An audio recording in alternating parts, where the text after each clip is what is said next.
It's, Hello, everyone. well, I Go was going to ahead. say, it's Thursday, 2 p.m. I'm Fred McMurray, which means this must be.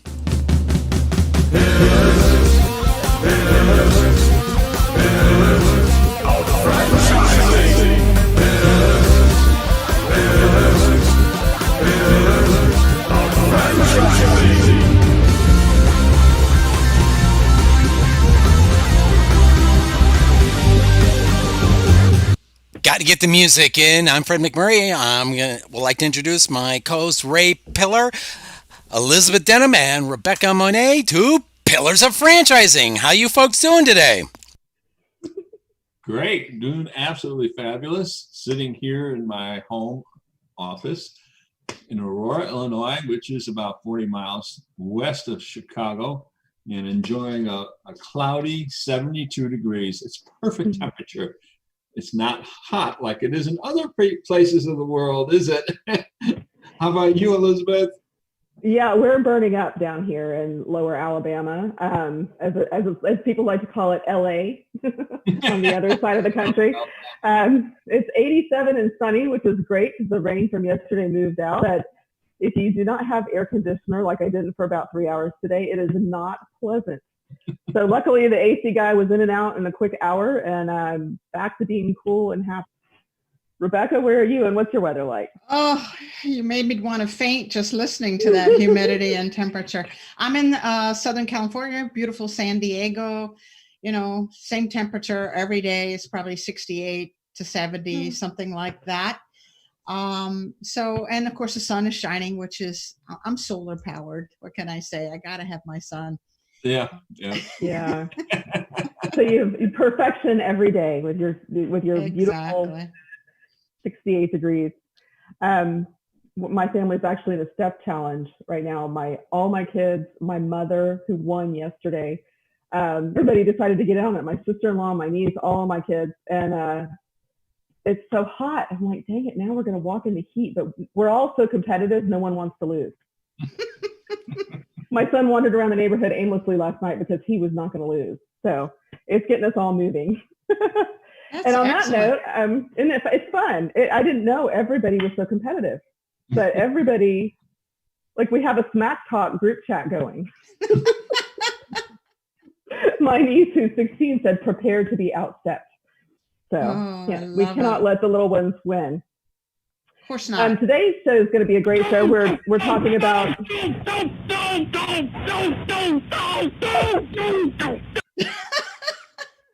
don't know what that was.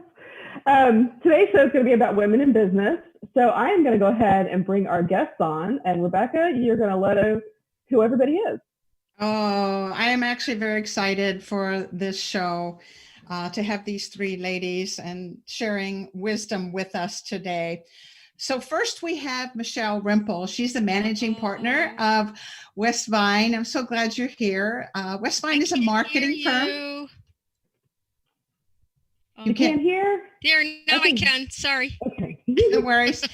So as I said, this is Michele Rempel. She's a managing partner at Westvyne, which is a marketing firm. And for a decade, she and her team have been guiding clients in what to say, how to say it, where to say it, and who to say it to in order to attract and retain customers. So welcome, Michele. It's good to have you. Thank you. And then we also have with us Laurie Spivak. Hi. Hi, sweetie. So good to have you. So Laurie started her career as a dancer and a choreographer, but quickly learned that wasn't a path to financial freedom, right? So today, Laurie is president and CEO of Goodbye Graffiti USA. So welcome, Laurie. Thank you. And with us also at the back of the pack, I'm sorry, Eileen, is Eileen Proctor. And she's VP of Franchise Development with Scenthound, which is a membership-based pet service franchise. Eileen is also a new mama to a cute fur baby, golden retriever named Ruby Rose. So thank you. Nice to meet you all. And I really care more about the Ruby Rose stuff than any of the rest of it. So good to have you guys. So I think this is going to be a fun conversation. Obviously, we have our token mail with Ray, and the rest of this is going to be conversations about women in business. So I could start out by asking, where are people from? So why don't we start with Michele? Michele, where are you at right now, and what is the weather like? I am in a tiny little burg on the central coast of California called Shell Beach, technically Pismo Beach, and it is 77 degrees, and it's sunny, and nice. It's one of those stereotypical beautiful days from the coast of California. Yep. Yeah. On the left coast. On the left coast, that's right. And Laurie, where are you at? Well, I'm in my cave here in my office, but I'm in Seattle, another left coast, and the weather's perfect. I'm going to leave you to that. Yeah. Eileen? Well, I'm coming to you today from South Florida, and we have been, I actually took this hour off to be with you all. I'm building an ark in my front yard because we have had torrential rain, unbelievable thunder and lightning. I tell you, it's like the apocalypse is coming to South Florida. So I'm on the wrong coast right now. Usually I say the right coast. The wrong coast. Oh so you're loading that ark 2x2 with all the dogs and cats? Yeah, absolutely. And I've got enough of my own for each species to be able to. Yeah. Nobody else is getting on unless they pay big time for it. Well, I'm going to let you girls do your thing, then. I'm gonna relax. Ray is tagging out. There you go. I'll just be here for looks. Yeah. He's the spice here, right? Yeah, right. I love it.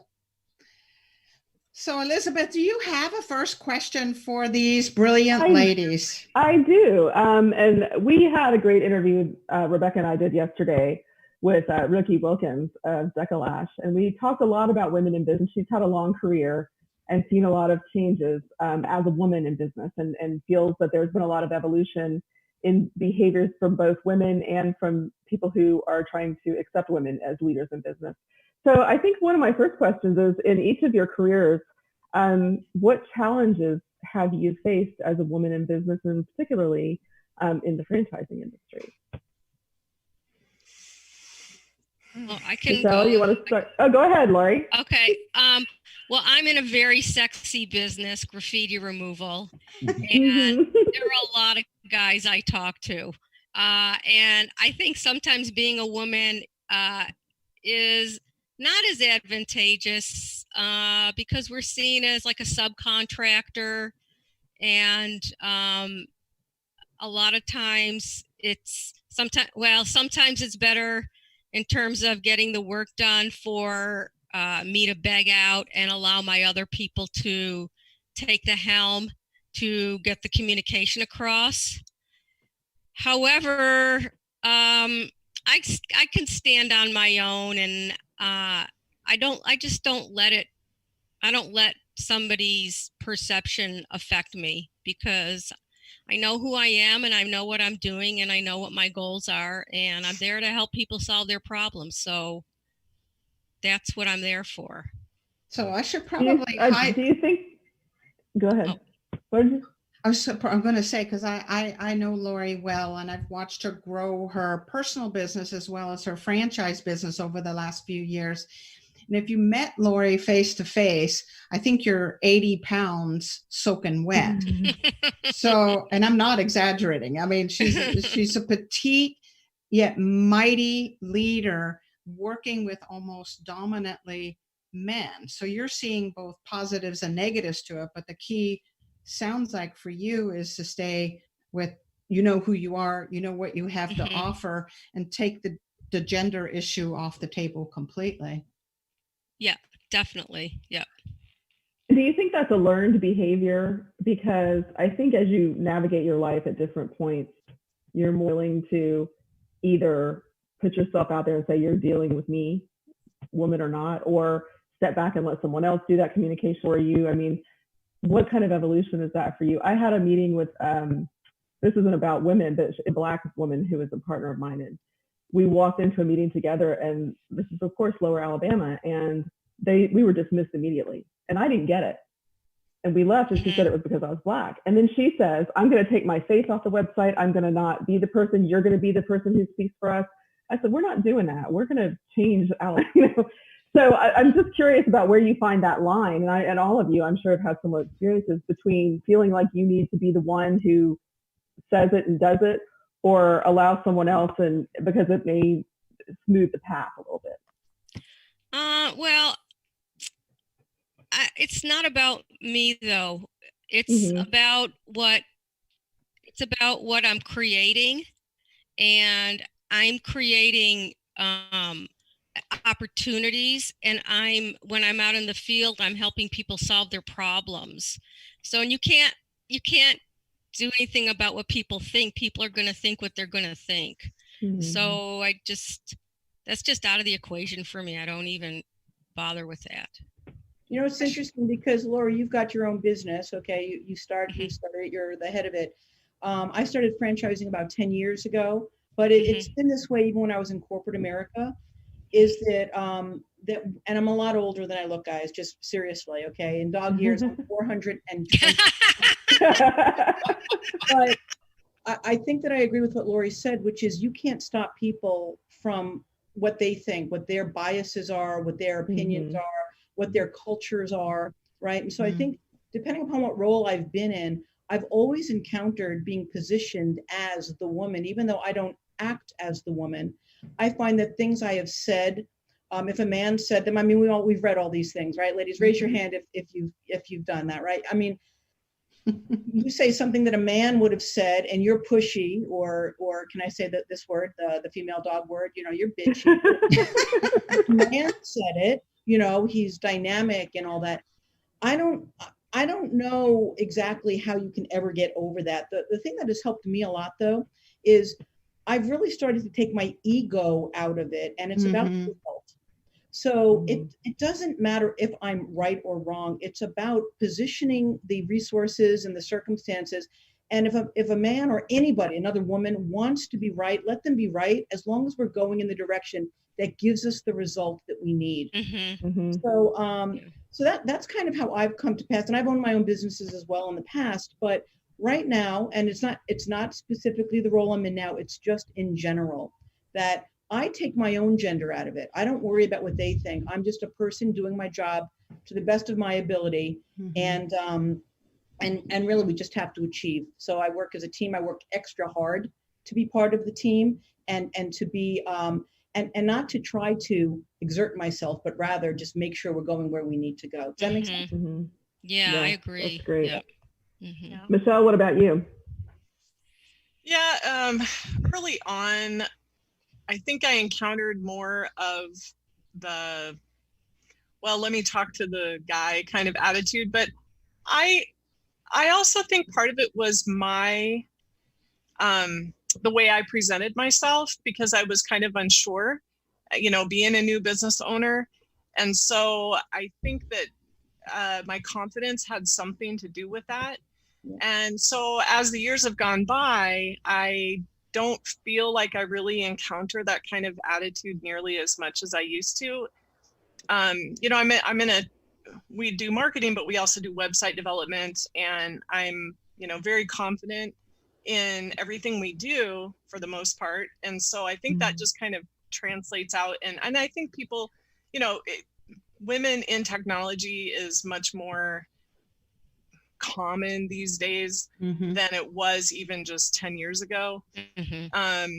And because now marketing and web, everything, it's all meshed together, right?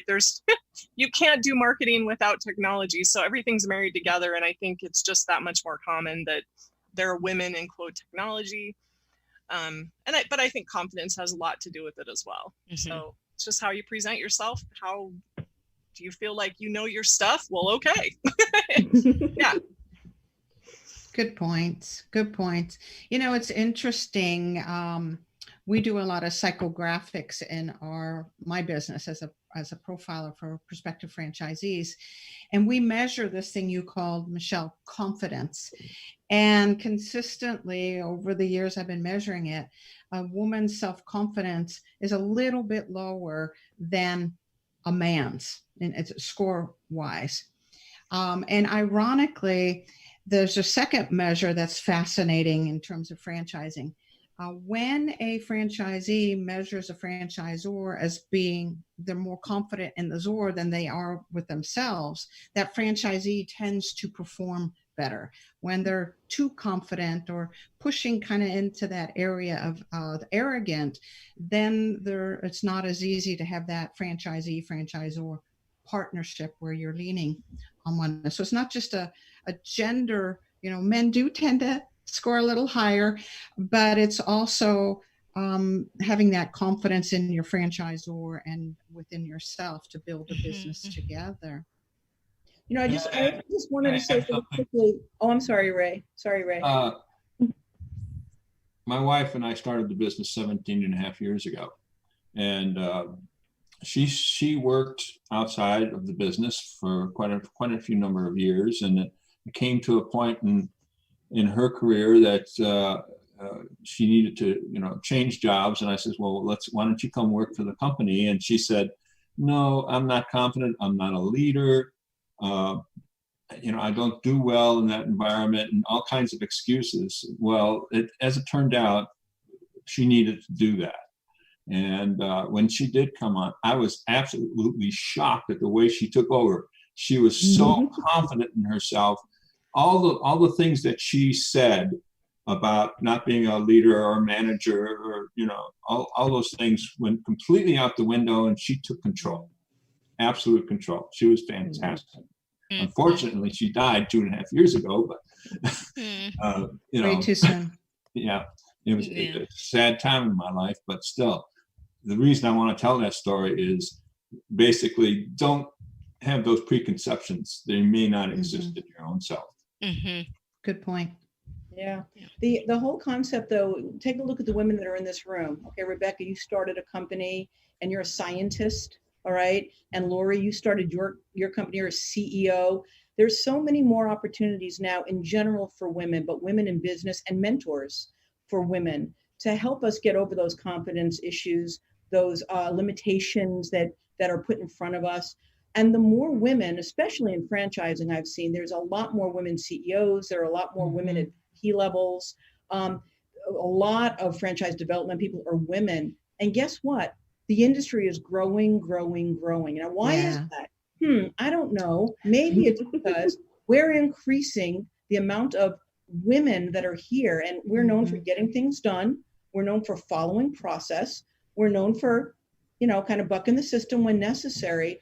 But I think that anybody entering the franchise industry now, whether you're on the franchisor side, the franchisee side, any level of it, you've got a support system around you that you did not have even 5 years ago, or 10 years ago. More and more names above and beyond Shelley's son, the ones that are there anyway.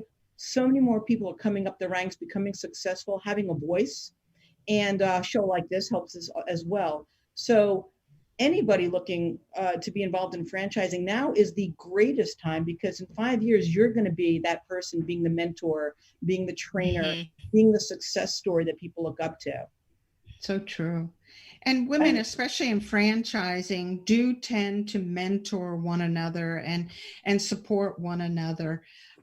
So it's a wonderful kind of support system that we have within franchising. Even if you're in a competitive space as a franchisor, you're going to reach out and share best practices and help one another grow to protect that franchise model and to support one another as women or as franchisees or franchisors.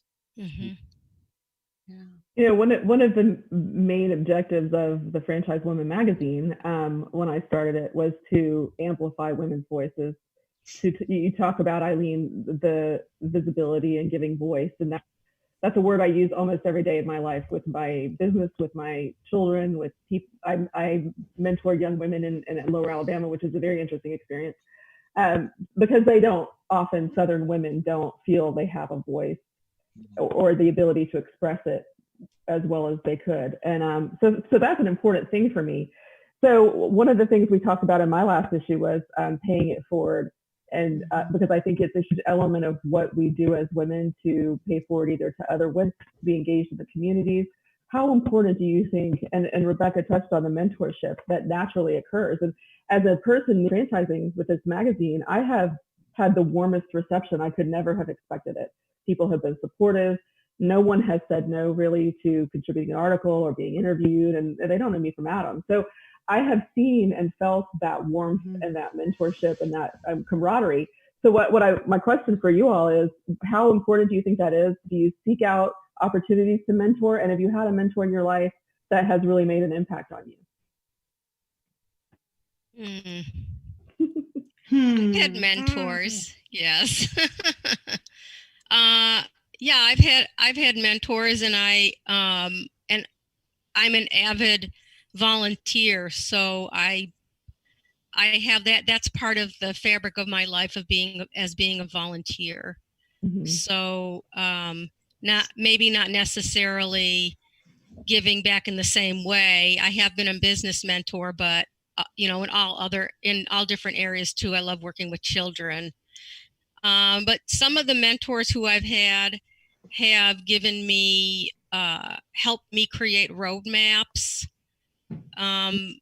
but also have sort of given me permission to reach for that blue sky idea that I wouldn't give to myself, that I would say, oh, no, I can't do this, or how would I ever do this or get there? And I think that the kind of mentors who not necessarily help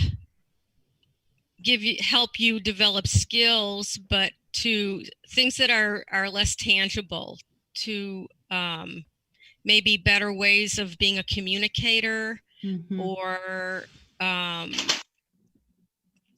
reaching in to yourself and finding those things that you may not think that you have.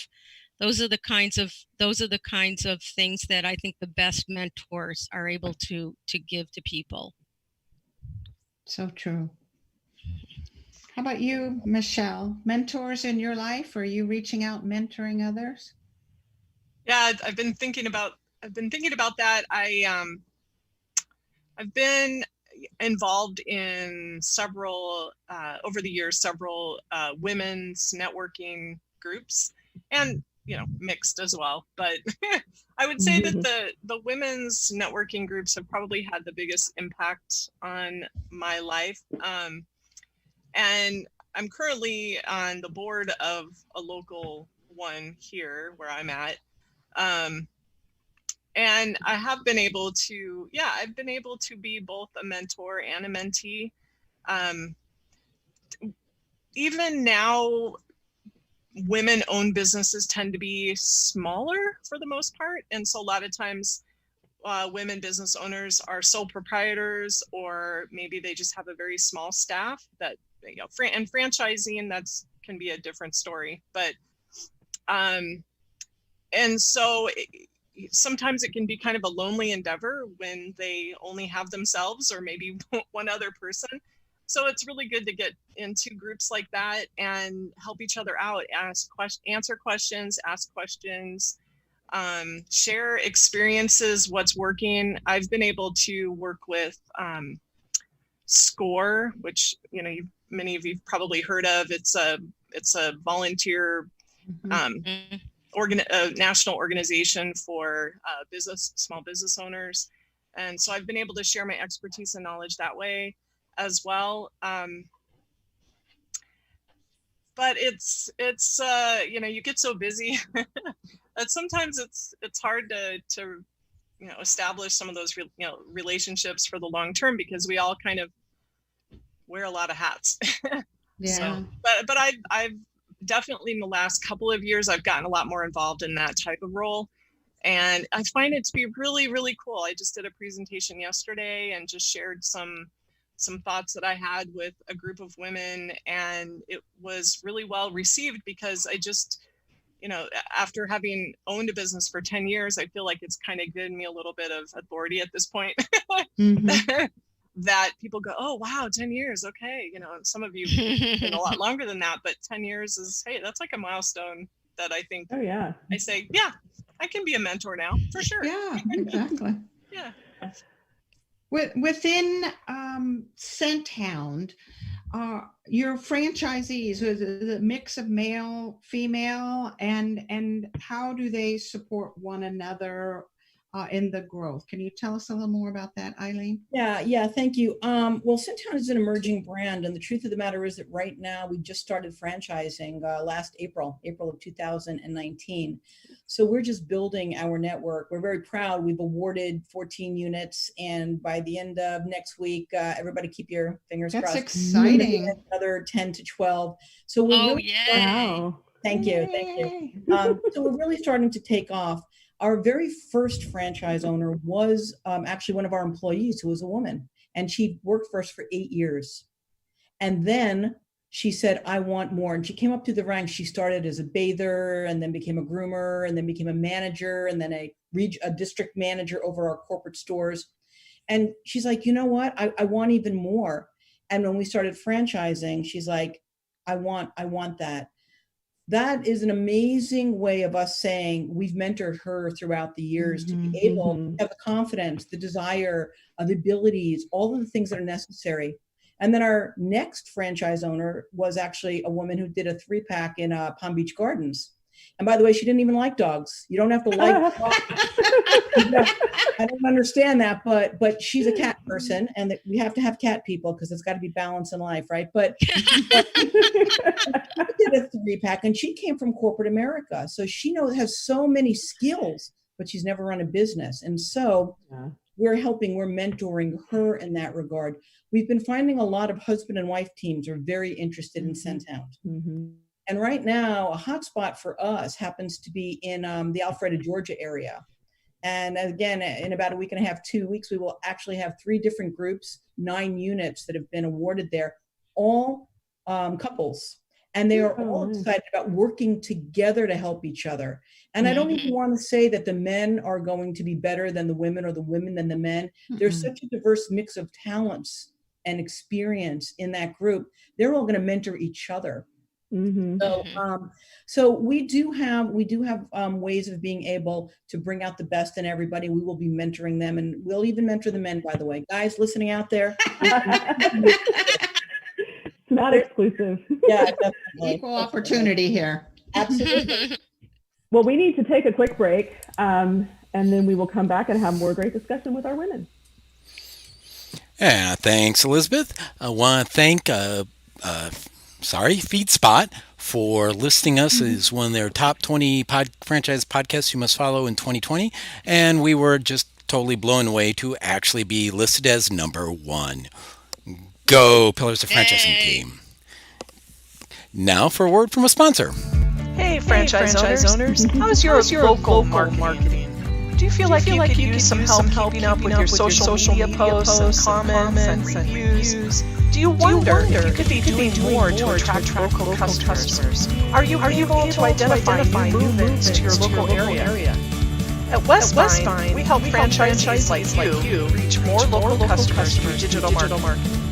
With daily monitoring, creative content, ad placement, and customer data intelligence, we'll get your business in front of the people who want your products or services. We also work with franchisors, lead agencies to handle the digital marketing for all of their locations. If you're ready to reach more local customers, give us a call at 805-265-5440 or visit us at westvyne.com. That's 805-265-5440 or Westvyne with a Y.com. The Franchise Woman is a bi-monthly digital magazine that empowers women as they navigate the franchising industry by providing relevant news, tools, advice, and inspiration. We are a resource for women who are seeking to own their own businesses, improve their existing businesses, find creative solutions, and take advantage of franchise opportunities. We feature women in the business who best exemplify our ideals and have something to teach our readers. In addition to our exclusive articles relating to the female entrepreneur, we also feature brands that are geared for women. Women have become the fastest growing sector in business ownership and have become a powerful, influenceable force fueling the economy. The Franchise Women will give you the news that is relevant to you to help you navigate the path of successful franchise ownership. By women, for women, and about women. We are the Franchise Women. Join us today at www.thefranchisewoman.com. And thanks, Elizabeth. I want to give a shout out to the Link Local Network. Thank them for broadcasting us. Remind our listeners that they can dial in at 323-580-5755. That's 323-580-5755. Talk to our technical producer, and if you're not crazy, she'll put you on the air. So, with that, back to Elizabeth, Ray, and Rebecca, and our all-star panel of guests.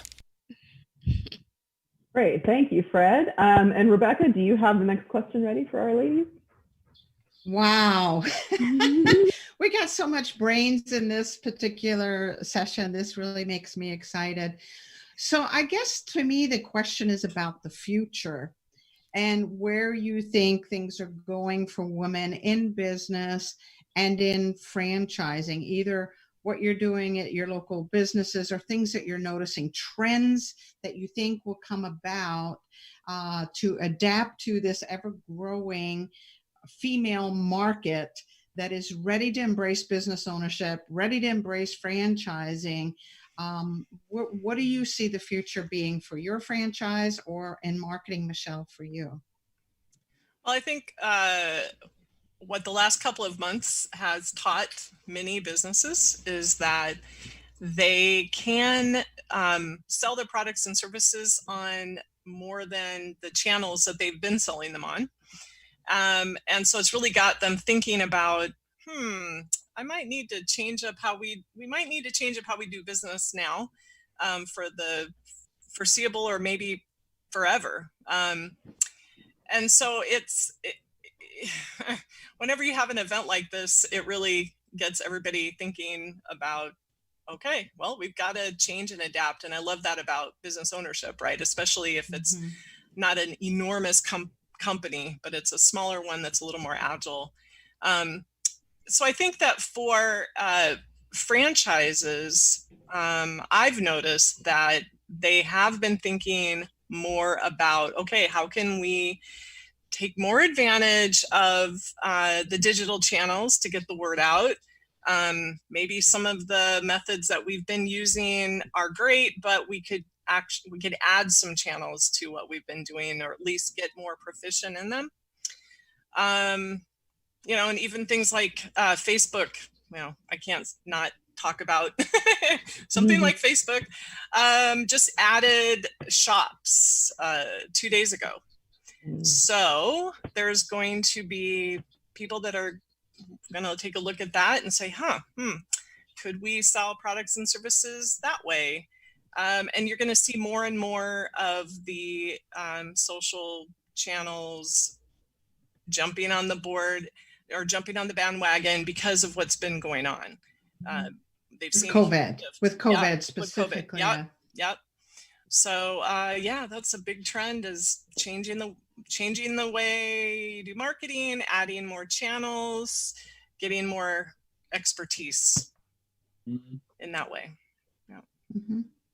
Laurie, what do you think the future is in your business at Goodbye Graffiti, specifically around business ownership and women and your growth in that direction? That's a really hard question for me. I think of it in two different ways, because I think of it on one side as my local business and how I'm adapting in my local business to the new normal. And then the other is for my franchise and recruiting good franchise owners. And as far as for my local business, for me, the way I got through this short term is, and it really taught me a lot, is the word that really stuck with me is essential. So I figured out a way to become essential to my customers. And that's really how I survived in the short term. And now what I'm doing with those short-term changes is working on finding ways to scale them so that I can continue to provide those services and to provide them hopefully in a way that I can do it at a larger scale. With my franchise business, since I started, it's actually 17 years ago or however long ago it's been, when I started my local business, it's been about education and educating people that graffiti is something that's never going to go away. And and either, you take care of it or you don't. It's pretty concrete. But then on a ownership scale, it's about teaching people that there's job security here, and the fact that it's not going to go away, that this is something that you can build on, that you can create a really, really great opportunity for yourself. People have a hard time relating to it because it's like an industry that nobody knows about. It's a service industry, but it's not like plumbing or painting that people can understand and relate to. So we have to educate people that, yes, there's somebody doing it. Yes, there's a market for it. Yes, there's not a lot of competition. And yes, this is something that you can be a leader in your community doing this and be providing something that's very valuable. But that didn't really answer that second part didn't really answer your question, but that's kind of where I am with my concept is this education place.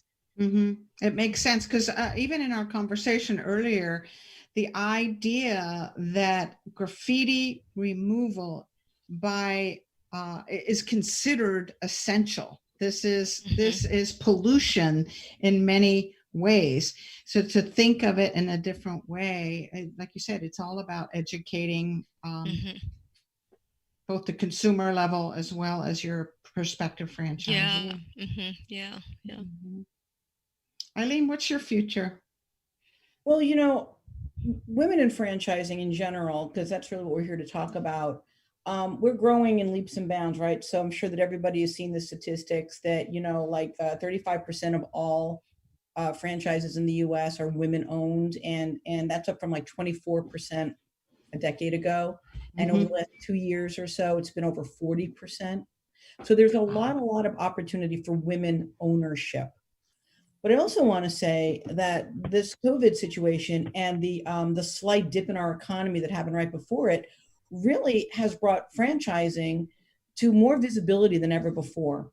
Because as people need alternative ways to, one, support themselves, they don't want to go through this again. Everybody thinks that they're immune to being let go or downsized or whatever. But what we're finding is something came along and said, you have to start thinking differently. One, what are your dreams? And two, what's your reality? What do you need to do in order to support your family and yourself and to actualize yourself? But everybody is feeling this burning passion within them to be able to have control. And so for franchising in general, there are going to be some brands I think that are going to disappear, unfortunately. I do. Essential brands, Laurie, you were talking about it, and I liked I don't know if it was an intentional pun or not, but you were saying that graffiti is concrete, and I just thought that was fabulous. But the truth of the matter is that the essential services, and Scenthound is we are an essential service in most states. The pet industry, which is a $75 billion a year industry, and I think they've estimated $90 billion a year for 2020. We were considered essential services. So we continue to operate our corporate stores, and we're busier than ever before because people are stuck inside with their dogs, and the dogs need baths more often because it's amazing how you can smell your dog a lot more when you're next to them every second. But there are other essential services, and whether it's graffiti, it doesn't really matter. those franchises are going to flourish. And as they flourish, there's opportunity to be franchise owners. But for more people to get involved in the industry, because women in franchising, and Elizabeth, correct me if you think I'm wrong, it's not just about the ownership. It's about how do you impact. So there are more and more female franchise consultants coming into the fray, people that have got great negotiating and people skills. There's going to be an increased need for people with marketing skills internally. Sorry, Michele, but some people do things internally, right? There's going to be need for more franchise business success coaches. There's going to be need for accounting people. Our industry right now is one of the few industries that absolutely doesn't even have a question that it's going to continue to flourish. And we're going to need more and more people at every level, more and more great ideas and people stepping up to become franchisors of this great concept that would be essential. So what I see is an unbelievable future, especially over the course of the next 2 to 5 years for franchising in general. And it's just up to the women to be able to grab what makes sense for them and move forward with it. I completely agree. And part of what we want to do as a magazine is let men know how much more of the market share women are going to control. And if you're not marketing to women, if you're not including women, you're going to start losing out because it is something that needs to be, it's a force that they need to reckon with. We do want to take a minute to remind our viewers of it. Fred told me in my ear that we have a lot of people watching. So if you are interested in submitting a question, you can do it on the pillarsoffranchising.com, and Fred will send her our way and we can get it answered. Ray, what about you? Do you have another question for us? I'd like to learn a little bit more about some of the businesses that we're talking about. So I know a little bit about Michele's business. Of course, I'm a client of theirs. But let's start with Eileen. Tell me more about Scenthound. Oh, thank you. I'd love to. So Scenthound is the nation's very first wellness-focused, membership-based dog grooming franchise. Oh. And what we do is we take care of the core areas of a dog's health: their skin, coat, ears, nails, teeth. Everybody think about that. First letter of each word: skin, coat, ears, nails. And on the count of 3, what does that spell? Scent. Oh, that explains it. You said we were smart, right? And so what we do is most groomers in the United States and in the world, they focus on haircuts and making dogs look beautiful, right? But the truth is, just like a car needs oil changes to run optimally, and if you don't change that oil or if you let it get too low, it'll operate less and less until the engine seizes and you're done. The same thing is true with our beloved dogs, right?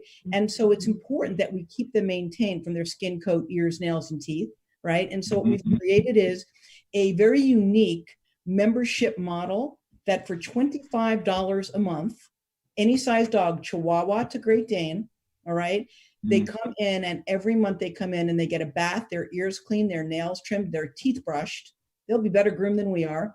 And it's an amazing model because people are recognizing that wellness is all over the human fray. Now it's gone to the dogs, if you will. And so that's what Scenthound is all about. And we have had 15 years of experience in the grooming industry. Our CEO and founder, Tim Vogel, and he started realizing, wow, this model is amazing. He started franchising last year. And by the way, COVID has done nothing but increase the interest. 1, because of the industry.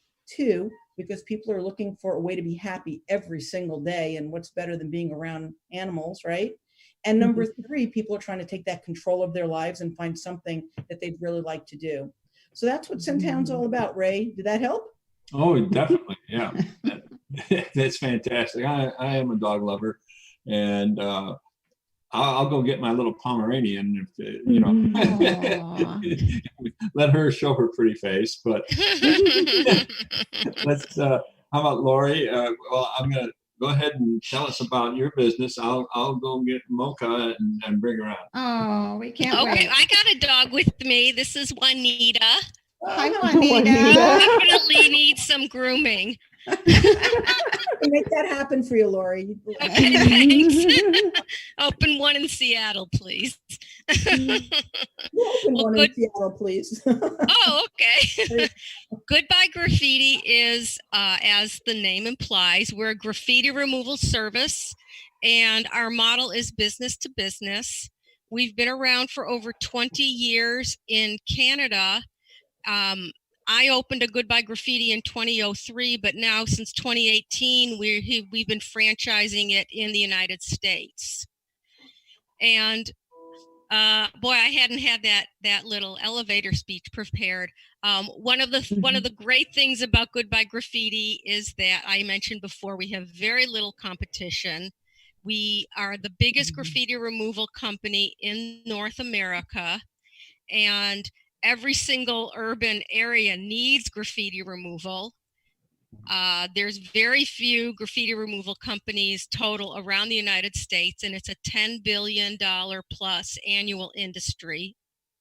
And our franchisees get a lot of benefits. We have our own proprietary removal products, so we don't take stuff off the shelves. We have our own systems and methods of removing graffiti, and we have proprietary programs, and we have obviously proprietary designs for our vehicles, and we also have our own software. So everything that we do is designed for the franchisee and the work that we are doing. Since it's not like a plumbing service, we don't go to people's homes. So everything is designed for business to business interaction. Our main customers are property management firms, government entities, corporations, small business owners. Anywhere there's graffiti, there's a market for us. Excellent. And what does it take to get involved with one of your franchises? Well, the dollar amount is the franchise fee is $45,000, and we give a 25% discount to I almost said veterinary, veterans and first responders. You did, Eileen. Sing a song. Yeah, right. And it's around $100,000, approximately $100,000, all in. Excellent. Sorry about that. Oh, Mocha. We have a happy dog home here. So Aw. Somebody want to tell us about Westvyne and what you all have going on? What do we have going on? We, as I mentioned, we are a marketing company that does work with franchisees, and we do social media management, website development and design, and a lot of graphic design as well, and some other, assorted marketing services thrown in for good measure. And we also do packaging design for some of our clients. So we've really branched out into all things marketing, digital and non-digital at this point. Yeah, we have a lot of fun doing it too. And go ahead. Tell us a little bit more about getting involved in your business. In Scenthound? Yeah, exactly. What does it take? So the initial franchise fee for a single unit is $49,900, and there's discounts for multiples. And right now, the country's wide open for us. So we're finding that a 3-pack is what a lot of people are looking for. Mm-hmm. Surprisingly, people think it's only for people who love dogs. I mentioned before that's not the case. Really what we're looking for is strong business people who have had V-level or C-level or maybe high director levels, who have built teams, motivated teams, managed teams, people who are early adopters, people who are looking for a ground floor opportunity, and people who want to follow a system. Again, we've been in this 15 years, and the Scenthound model has been around for 5. We've been perfecting it. As Tim Vogel says, we've messed up everything. We've made every mistake possible, so you don't have to, right? And so the way that people would get started is they'd contact me, and I'll be more than glad to walk them through a really comprehensive and compelling introduction, see if it's what they're looking for. Perfect. We're going to take our second commercial break, and when we come back, Ray, you can follow up with how we get in touch with everybody, and then we'll go down the rabbit hole.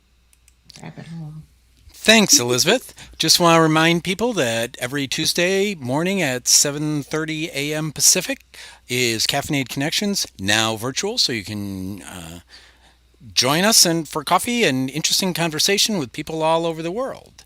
And now, a word from a different sponsor, assuming I can click the button correctly. Ever wonder how successful business people get educated about franchise business options? The Franchise Consulting Company is a group of over 100 franchise professionals with more than 2,000 years of franchise experience. We help our clients select and investigate franchise companies. And like a realtor, our services are free of charge to you. Our fees are paid by the seller. Reach out to us to learn more and get a free copy of the Franchise MBA, the #1 bestseller and highest reviewed book on Amazon in the franchise category. Our website is thefranchiseconsultingcompany.com, or feel free to call us on 800-321-6672. Thanks, Nick. As a quick reminder, last time Nick was on the show, he upped the booty you get if you fill out the form. Not only do you get a copy of the Franchise MBA, but you also get a free VR, virtual reality kit. So a book and VR, pretty cool. Reminder, you can dial in at 323-580-5755. That's 323-580-5755. Or you can chat at pillarsoffranchising.com. Elizabeth, back to you.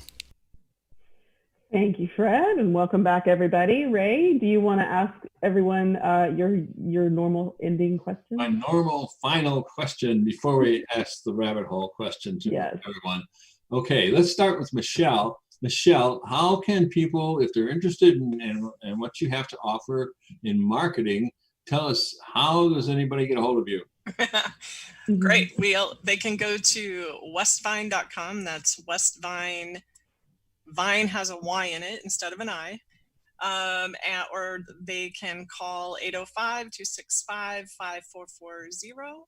But take a look at the website and see what we have, and you can always fill out the contact form or even chat. So we're available. Thank you. Excellent, Eileen. And if someone is interested in your product, your franchise, tell us how they can get a hold of you. Well, our website is scenthoundfranchise.com, and I invite you to go tour around there. Like Michele said, you can fill out a contact form, but I would much prefer you call me directly, because I'm a golden retriever in a person suit, and I want to talk with you and play with you and share things with you. So call me directly at 561-581-2005, or you can email me at Eileen, EILEEN, at scenthound.com. Excellent. And Laurie, how about your franchise? If someone has a problem with graffiti, how do they want, not only do they have a problem with graffiti, but they're thinking about the franchise itself. How do they get a hold of you? You can go to goodbyegraffitiusa.com, and you can either look to see how you can call to get your graffiti removed, or you can click to learn about the franchise opportunity, where there's some request forms that you can fill out and they'll get to us. If you would like to speak to me, you can call me at 844-648-1414. 844-648-1414. And of course, all this information will be on the Pillars of Franchising webpage. So even if you forgot everything that was just said, go to our webpage and you will find it. Fred, how about that? Down the rabbit hole question. I want to hear it. Whoa, going down the rabbit hole here. You guys are upside down. What is this? So, are you ready to enter Fred's world of the rabbit hole?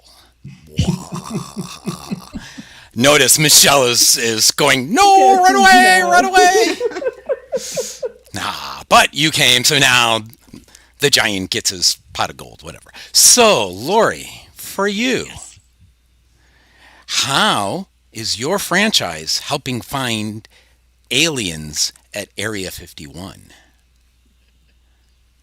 Did my father put you up to this? No, but I want to meet him now. He sounds like an interesting guy. I want to meet him. We'll have him on the show. Well, I've been there, and it's just a huge Amazon warehouse, and all they do is pack jelly beans. Ooh, I want to go there. My cardiologist won't like the sugar, so no. I'm not doing it. Eileen, same question to you. Wow. Could you repeat the question? I was too busy laughing. So, as we swirl around the rabbit hole, how is Scenthound helping find aliens at Area 51? You know, I got to tell you, I think all aliens are friendly and they're looking for a franchise opportunity. So what we're doing is spreading the word about Scenthound, and they're flocking to us. I mean, they are coming down in droves to hear about this and take advantage. Now, the truth is we're only available in the U.S. right now, but pretty soon we're thinking of colonizing on Mars, Venus, and maybe even Neptune. I'm not exactly sure. I'm going to have to look a little further, but aliens love us. So as soon as we show up, you know, the franchise agreement's in the bag. And people say I'm weird, folks. Really not. Oh, that's a great answer. Michele? We are deploying Russian hackers as we speak to hunt out aliens in the digital world. So we're outing them, and you know, we've got our Russian hackers on them. So Facebook, Instagram, got nothing on us. Love it.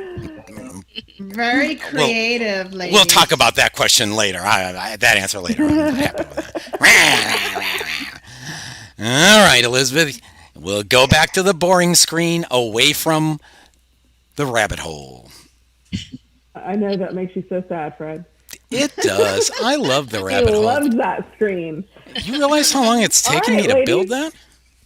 I know. It's been an evolution, and I've watched it and I'm very impressed with it. Now everybody spins and does all kinds of fun things.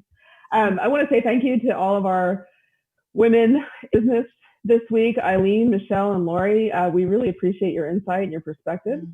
Keep us informed if anything exciting is going on with you, because we can always have you back on. Rebecca, final words?